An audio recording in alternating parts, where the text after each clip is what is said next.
গাজীপুরের শ্রীপুরে আদিবাসী পল্লীর গহীন জঙ্গলে অভিযান চালিয়ে চোরাই মদসহ ৩ জনকে আটক করেছে পুলিশ।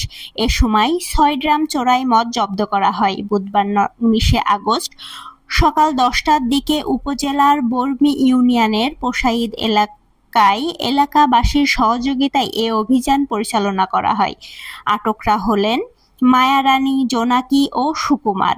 পুলিশ জানায়, পোসাইদ এলাকার গহীন জঙ্গলে দীর্ঘদিন ধরে একটি চক্র দেশীয় চোরাই মদ তৈরি ও বিক্রি করে আসছিল। স্থানীয়দের অভিযোগের ভিত্তিতে শ্রীপুর থানার এসআই আবুল বাশারের নেতৃত্বে অভিযান চালানো হয়। এ সময় ঘটনাস্থল থেকে ৯ ড্রাম চোরাই মদ পাওয়া যায়। এর মধ্যে পূর্ণাঙ্গ ৬ ড্রাম মদ জব্দ করে থানায় নেওয়া হয়।